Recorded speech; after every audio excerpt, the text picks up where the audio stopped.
चलिए एक खेल खेलते हैं। खेल का नाम है बिंगो। अब तक आपने ज़र्ब चार्ट भरना और पहाड़ी बोलना सीख लिया होगा।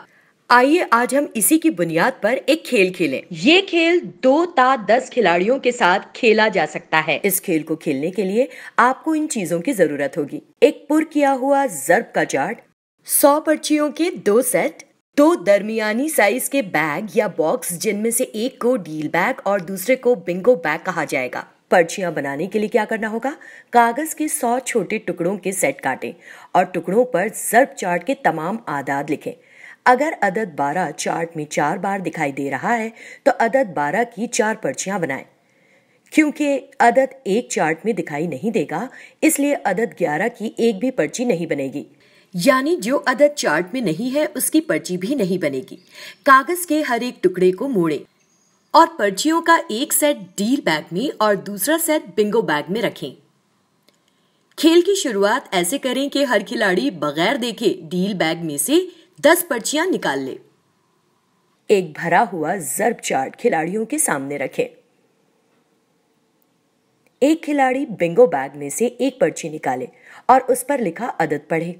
अब वो दीगर तमाम खिलाड़ियों से पूछे कि क्या इनके पास मौजूद पर्ची पर वो अदद लिखा है। जिसके पास वो अदद है वो इस अदद की पर्ची ज़र्ब चार्ट के उसी अदद के मुकाम पर लिखे।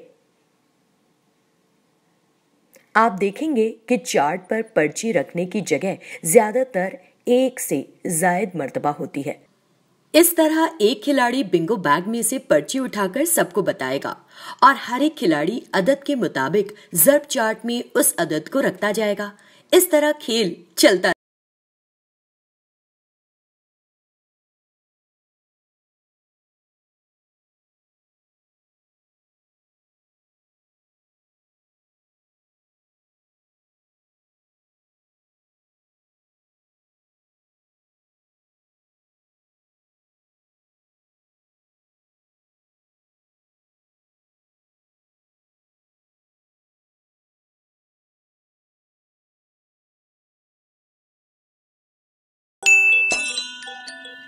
जब किसी खिलाड़ी की तमाम पर्चियां खत्म हो जाएंगी तो वो उस वक्त जोर से बोलेगा बिंगो और वो खिलाड़ी खेल जीत जाएगा। जब आप इस खेल को कई बार खेलेंगे तब आपके लिए अगला चैलेंज ये होगा कि आप अब एक खाली ज़र्ब चार्ट के साथ ये खेल खेल सकते हैं। इसमें फर्क सिर्फ ये होगा कि ज़र्ब चार्ट पर अदद को ढूंढने के बनिस्बत आपको खाली ज़र्ब चार्ट पर पर्ची रखने के लिए सही जगह का इंतखाब करना होगा।